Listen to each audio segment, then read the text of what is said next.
ข้าพเจ้าจะมาแนะนำตัวสินค้าชื่อว่าเซอร์นิตินมันเป็นนูตราเซริโคหรือมันเป็นสารอาหารบำบัดซึ่งมี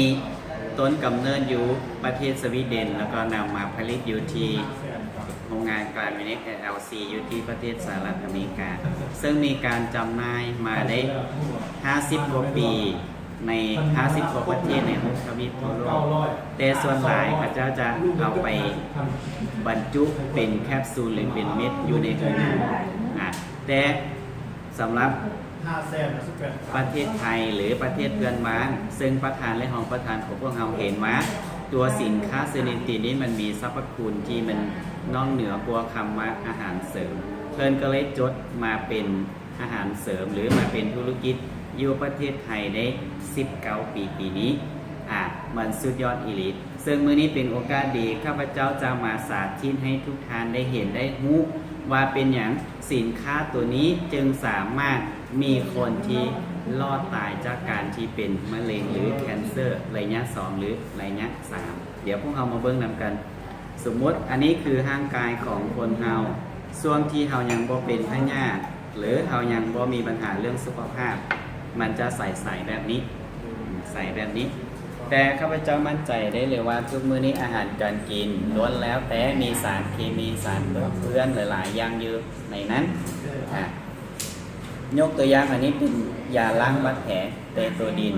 อันนี้เป็นสารเคมีชนิดหนึ่งที่สมมติว่าอันนี้เป็นร่างกายของคนเฮาแล้วนี่เป็นสารเคมี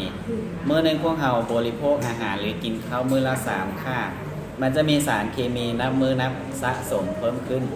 เป็นอย่างทุกมื้อนี้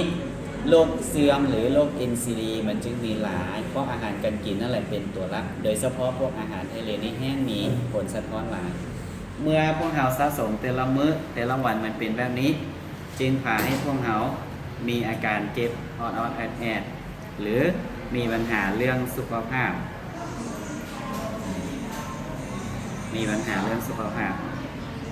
ยุ่งเป็นจีชอบไม่ยุ่งเป็นจีชอบที่ข้าพเจ้ากำลังกินอยู่ในณปัจจุบันนี้ซึ่งมีประมาณ30 กองอยู่ใน30 กองนี้1ก็คือต้านอนุมูลอิสระก็คือต้านมะเร็งแล้วก็ฟื้นฟูในเรื่องของกระดูกสายตาความจดจำมื้อนี้จะเอาตัวเซอร์วิทอลหรือสีม่วงที่มันมีงานวิจัยว่าสามารถยับยั้งเซลล์มะเร็งได้ประมาณ 89.5% จะมาสาธิตว่ามันสามารถทำร้ายสารเคมีพวกนี้ได้แท้บ่เดี๋ยวมาเบิ่งกันเยอะทางในมันจะเป็นเม็ดตัวนี้มันจะเป็นเม็ดสีม่วง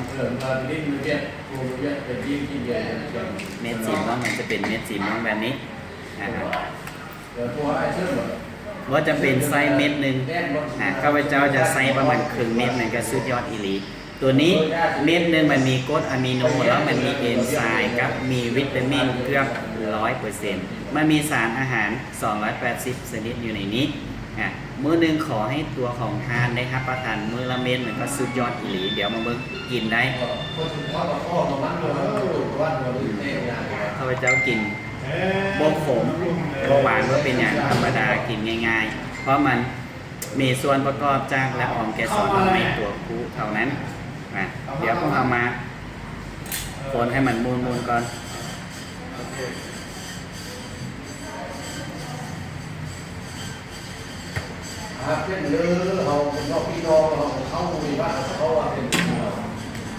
โอเควันนี้ได้แล้วพวกเราลองเอามาใส่ลองเบิ่งว่ามันจะสามารถล้างสารพิษสารเคมีได้เพราะเกี่ยวกับกลุ่มสินค้าเซนิตินของบริษัทแฮปปี้อาเซียนลาวเอาวะเป็นอย่างพวกเราจะมีลูกค้าที่มาแล้วมาอีกเลยมีลูกค้าหลายแท้ย้อนตัวสินค้ามันดูสุดยอดอีหลีแบบนี้อันนี้มันไซส์น้อยเดียวนึงเลยไซส์เนื้อเดียวพวกเราลองมาดูโอ้อีหลีสุดยอดอีหลีสุดยอดอีหลี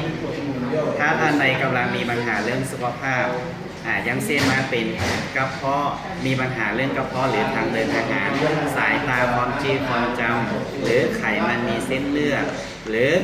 กำลังเป็น มาเฮงระยะหนึ่งระยะ2 3สามารถปรึกษากับพวกเราหรือเป็นเบาหวานเป็นพระดงคอซึ่งระยะ50 กว่าปีเพื่อนก็เลยสรุปหรือมีเอกสารออกมาเป็นปึ้มเล่มหนึ่งแบบนี้อยู่ในปึ้มเล่มนี้มันจะมีพยาธิเสื่อมหรือโรค NCD รวมทั้งหมด50 กว่าพยาธิอยู่ในนี้50 กว่าพยาธิอยู่ในนี้แบบนี้อย่างเช่นคนที่มีปัญหาเรื่องมักไขหลังสุดโทรมหรือกำลังคว้างมักไขหลังจะเป็นสุดนี้คนที่มีปัญหาเรื่องไมเกรนมันจะเป็นสุดนี้คนที่ตับแข็งหรือตับมีไขมันมันจะเป็นสุดนี้ถ้าท่านไหนสนใจอย่าลืมกดไลค์กดแชร์วิดีโอนี้หรือมีปัญหาสุขภาพถ้าสนใจยังได้สินค้าพวกเราไปดูแลสุขภาพหรือบำบัดหรือป้องกันตอนอย่าลืมติดต่อกับคนที่ลงวิดีโอคลิปนี้ใน Facebook หรือ YouTube ขอขอบใจ